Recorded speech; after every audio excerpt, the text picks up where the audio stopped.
Nursing ভর্তি পরীক্ষা 2025 এই যে দেখতে পাচ্ছ শব্দের শ্রেণীবিভাগ এই টপিকটা এইটা তোমাদেরকে পড়াবো আজকে। এটা কেমন গুরুত্বপূর্ণ আমাদেরকে পড়তে হবে কিনা 100% গুরুত্বপূর্ণ ফর নার্সিং, বুঝতে পারছো? এতটা গুরুত্বপূর্ণ এখান থেকে আসার সম্ভাবনা প্রায় 100% এবার। সো এটা চলো শুরু করি, তোমাদেরকে আজকে এটা পড়াবো। তবে একটু অ্যাডভার্টাইজমেন্ট করে নিচ্ছি, পেডের স্টুডেন্টরা অ্যাডভার্টাইজমেন্টে স্কিপ করে মেইন ভিডিওতে চলে যাবা। আমাদের যে লাস্ট ব্যাচ 25 নার্সিং ভর্তি পরীক্ষার জন্য কী কী সুবিধা পাচ্ছ এখান থেকে দেখে নিবা। কোর্স ফি ডিপ্লোমা মিডিয়াফারের জন্য 800 টাকা, নতুন কোর্স চলতেছে আর কি, এটাই লাস্ট হবে অবশ্য। আর বিএসসির জন্য 3000 টাকা, শুরুতে 2000 টাকা পেমেন্ট করে বাকি টাকা তুমি পরের মাসে পেমেন্ট করতে পারবা, মানে 1 মাস পর। হোয়াটসঅ্যাপ এবং কলের নাম্বার এই যে এখানে দেওয়া আছে, এখান থেকে যোগাযোগ করে নিতে পারবে। এই কোর্সটা তোমার জন্য বেস্ট হবে। আর কোর্সে ভর্তি হলে কোর্সের মধ্যেই এরকম বই তোমাকে বাসায় পাঠিয়ে দেওয়া হবে। বিএসসির দেখানো হচ্ছে, ডিপ্লোমা মিডিয়াফারি সবার ক্ষেত্রে আছে। এবং এই যে দেখতে পাচ্ছ 2 পার্টের বই কিন্তু, হ্যাঁ। এবং বইটা খুবই স্পেশাল, বারবারই সেম কথাই বলি, এর কারণ হচ্ছে প্রিপারেশনটাকে কৌশল করে ম্যাজিক করে একদম যেটাকে বলে আর কি, সব তথ্য নিয়ে এই বইয়ের মধ্যে এন্টার করা ট্রাই করা হয়েছে, যাতে এই বইটা পড়লে তোমার প্রিপারেশনটা কমপ্লিট হয়ে যায়। আশা করি তোমাকে বুঝাতে পারছি যে এই বইয়ের স্পেশালিটিটা কী। তবে যারা ফাইন্যান্সিয়াল কন্ডিশনের জন্য পেড ব্যাচে ভর্তি হইতে পারতেছো না, কিন্তু ভাবতেছো যে বইটা শুধুমাত্র নিব, তারাও নিতে পারবা। হোয়াটসঅ্যাপ এবং কলে আমাকে এখানে এই নাম্বারে যোগাযোগ করে আমার সাথে তুমি কন্ট্যাক্ট করে বইটা নিয়ে নিতে পারবা। বাট পেড ব্যাচ তোমার জন্য বেস্ট হবে। আর যারা ফাইন্যান্সিয়ালি যে বললাম কন্ডিশনের জন্য পারতেছো না, তারা বইটাও নিতে পারবা শুধুমাত্র পেড ব্যাচে ভর্তি না হয়েও। চলো শুরু করি। এখান থেকে কোয়েশ্চেন কীভাবে আসবে দেখো। এই যে যৌগিক শব্দ মনে রাখার ছন্দ, রুডো শব্দ মনে রাখার ছন্দ, যোগ রুডো, তো এরকম আরও অনেক আছে, জাপানিজ, তুর্কি। তো তোমাকে ধরো যে একটা কোয়েশ্চেন দিল যে নিচের কোনটি জাপানিজ শব্দ, তারপরে অনেকগুলো অপশন দিল, হারিকিরি নাকি চাকু নাকি টোপ নাকি কাবু, এরকম। তো তোমাকে তখন রাইট আনসারটা সিলেক্ট করতে হবে, বুঝতে পারছো? নিচের কোনটি জাপানিজ। আবার এমনও দিতে পারে যে পেরেক কোন ভাষার শব্দ, পর্তুগিজ, তুর্কি, জাপানিজ, এরকম, বুঝতে পারছো? এরকম তোমাকে এই ধরনের কোয়েশ্চেন তোমাকে দিতে পারে। এখন চলো এই জিনিসগুলো আমরা কেমনে মনে রাখতে পারি। দেখো এমনি সময় পড়তে গেলে যেমন ধরো যে দেশি শব্দ, আমি একটু আমার বইটা দেখাই দিচ্ছি। এই যে এটা আমার বই, আর একটু আগে যেটা দেখালাম সেটা মূলত পেইড ব্যাচের জন্য তৈরি করা স্পেশাল শিট। তো এখানে দেওয়া আছে দেখো, রুডো বা রুডি শব্দ, এই যে এরকম করে ছন্দে ছন্দে তোমাকে দেওয়া আছে, এখানে বেশ কিছু ছন্দ দেওয়া আছে। তো দেখো এই যে এখানে সব কিছু ক্লিয়ারলি তোমাদেরকে দেওয়া আছে, তাই না? আমাদের যে বইটা আছে সেখানে। কিন্তু আমি তোমাদেরকে এখন আমার ভয়েসে তোমাদেরকে এই ছন্দগুলো পড়ে শোনাবো, যাতে করে তোমরা এগুলো মনে রাখতে পারো। না হলে শুধুমাত্র ছন্দ মনে রাখতে পারবে না। এগুলো আমি আসলে কোন মাইন্ড থেকে লিখছি এই গল্পটা তোমাদেরকে শোনাবো, তাহলে এই জিনিসগুলো মনে রাখা তোমাদের জন্য আরও অনেক বেশি ইজি হবে। আচ্ছা খেয়াল করো, এখানে এই যে এরকম ভাঙা আছে, এই ভাঙাগুলো পড়ার দরকার নেই, মানে কেমনে ভাঙছে এটা দরকার নাই, বুঝতে পারছো? আমাদেরকে পড়তে হবে শুধুমাত্র এই ছন্দটা এখানে কি বলছি, পিতৃহীন মিতালি। মিতালি একটা মানুষ, একটা মেয়ে, পিতৃহীন, তার পিতা নাই। চিকা মারতে গিয়ে কর্তব্য পালন না করে, পরে বলছে তুই চিকা মার, ওই কর্তব্যটা পালন না করে বাবুয়ানা ভাব দেখে, মানে ভাব দেখায় দুহিত্র নামক একটা ছেলেকে পাঠাইছে যে যা তুই আমার ভাই কাজটা করে দিয়ে আয়।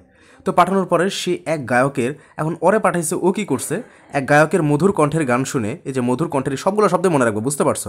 তোমাকে 4টা অপশনের মধ্যে দিলে তোমার মাথায় যেন আসে, আচ্ছা ধরো যে পাগলামি দিছে, পাগলামি যেন কই দেখছিলাম, যৌগিক শব্দে দেখছিলাম, তাই না? হ্যাঁ, তাহলে যৌগিক শব্দ তুমি রাইট আনসার করে দিবা 4টা অপশনের মধ্যে, বুঝতে পারছো? আমি আবার কোয়েশ্চেন ক্যাটাগরিটা একটু বলতেছি যে নিচের কোনটি যৌগিক শব্দ, এরকম একটা কোয়েশ্চেন আসতে পারে।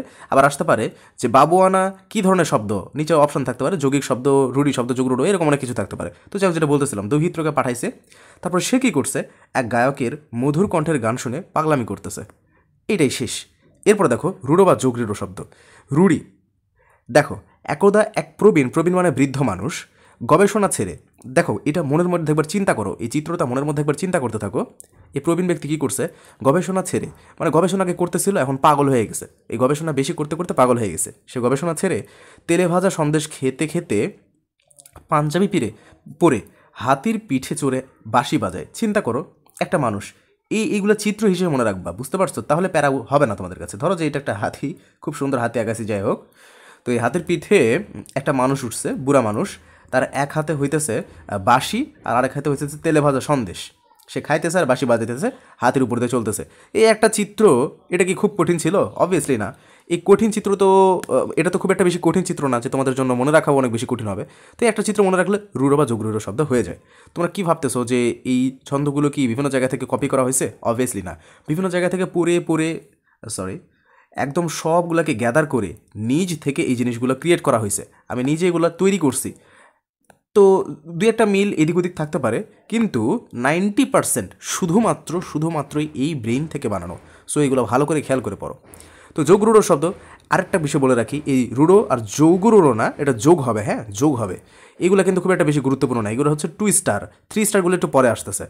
তো যোগ রুড়ো শব্দ আমরা কেমনে পড়বো, রাজপুত পঙ্কজ রাজার পুত রাজার ছেলে পঙ্কজ কী করছে, সরোজকে জানিয়ে দিল যে পঙ্কজ আর সরোজ দুই ভাই, তো সরোজকে বলতেছে যে এখানে কিন্তু অন্ন এইটা হবে না, অন্ন এটা হবে, হ্যাঁ। তো অন্ন ধ্বংস না করে সে মানে আর খাওয়ার এই যে খাওয়ার জিনিসগুলা এগুলা বাবার টাকায় না খেয়ে অন্ন ধ্বংস না করে মন্দির ছেড়ে, তোদের বাসাটা একটা মন্দির ছিল, রাজাদের বাসা মন্দির থাকে অনেক সময়, দেখো না যে গ্রামের কেন্দ্রীয় মন্দির হইতেছে ওই রাজার বাসা বা যেটাকে বলে আর কি প্রাসাদ। তো ওই মন্দির ছেড়ে বলদ নিয়ে, বলদ মানে একটা গরু, জানোই তো যে সনাতন ধর্মীরা কিন্তু বলদকে একটু গরুকে একটু বেশি প্রাধান্য দেয়, যদিও বলদকে না, বলদ মানে ছেলে গরু।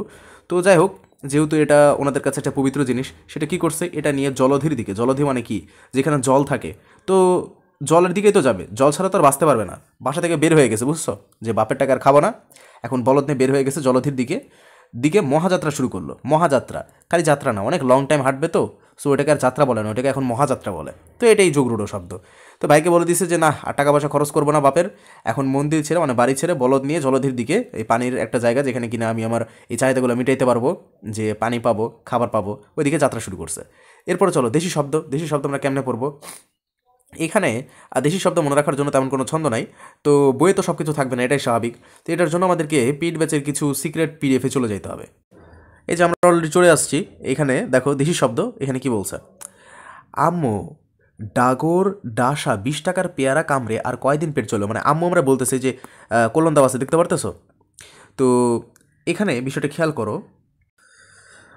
তো আম্মু আমারে বলতেছে যে ডাগর ডাসা মানে অনেক বড় বড় 20 টাকার পেয়ারা, এই 20 কিন্তু পড়বা না তুমি, এখান থেকে পড়বা যে কুড়ি, মানে এই কুড়িটাই হইতেছে দেশি শব্দ। তো 20 টাকা আমি ছন্দের মিলানোর জন্য লিখছি আর কি, 20 টাকার পেয়ারা কামড়ে আর কয়দিন পেট চলবে, এখানে যেগুলো এরকম করে দাগায় রাখছি এইগুলোই মূলত দেশি শব্দ, এই জন্য দাগায় রাখছি।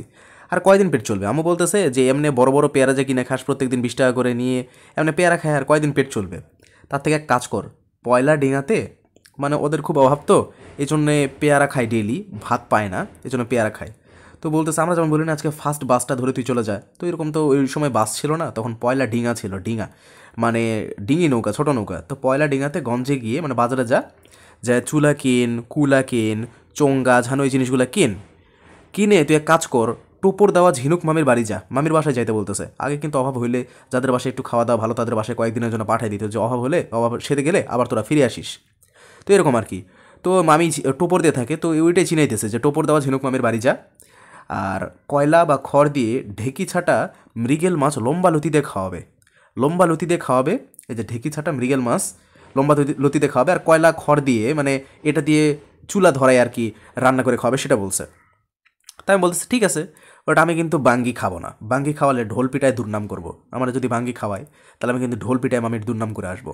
একটা ব্যাপার কি জানো, যে এই জিনিসগুলো দেখো আমাকে লিখতে হচ্ছে না, আমি সব স্লাইড তৈরি করে আসছি, তোমাকে জাস্ট এখান থেকে আমি এইভাবে পড়াচ্ছি। আমি যদি এইটাই ক্লাসে লিখতাম, এইটাই যদি ক্লাসে লিখে লিখে তোমাদেরকে পড়াইতাম, আবার যদি লাইভ ক্লাস হইতো, কত লং টাইম ক্লাস হইতো, আর ভাইয়া কত ভালো হয়ে যাইতো, বাহ নিলয় ভাই লং টাইম পড়ায়, ভাইয়া তো খুবই ভালো, তাই না?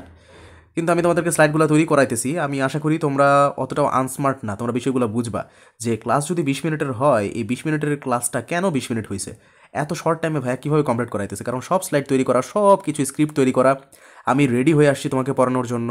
এইভাবে তোমাদেরকে কোচিংয়ে পড়ানো হয়, এটাই এমএন মাস্টার নার্সিং কোচিং, বুঝতে পারছো? যাতে কম সময়ের মধ্যে তোমার কত পড়া হয়ে যাইতেছে তুমি নিজেও বুঝতে পারবা না, কিন্তু হয়ে যাইতেছে। এটার জন্য লং টাইম বসার প্রয়োজন হয় না, এই লং টাইম পড়াশোনাতে বসে থাকলে পড়ার ইমেজটা নষ্ট হয়ে যায়। তো যাই হোক, যেটা বলতেছিলাম, এই হলো তোমাদের দেশি শব্দ, সিম্পল না? আর এটা যে দেশি শব্দের ছন্দ ছিল, এটা আবার কেমনে মনে রাখবা জানো? এইটা মনে রাখতে পারবা, দেখো অভাবের সময় আরেকজনের বাসায় পাঠিয়ে দেওয়া, এটা তো শুধুমাত্র দেশেই সম্ভব, আমাদের মতন বাংলাদেশেই সম্ভব, অন্যান্য দেশে তো সাধারণত এরকম হয় না, এটা তো আমাদেরই সংস্কৃতি, সো এগুলো দেশি শব্দ, মনে রাখা তেমন কোনো কঠিন ব্যাপার না। আচ্ছা, এটা গেল 1 নাম্বার ক্লাস, আমি এটা আপলোড দিচ্ছি, তারপরে 2 নাম্বার ক্লাসটাও নিচে আপলোড দিচ্ছি, করে নিও, বেশি বড় হলে আপলোড করার সমস্যা হয়ে যায়।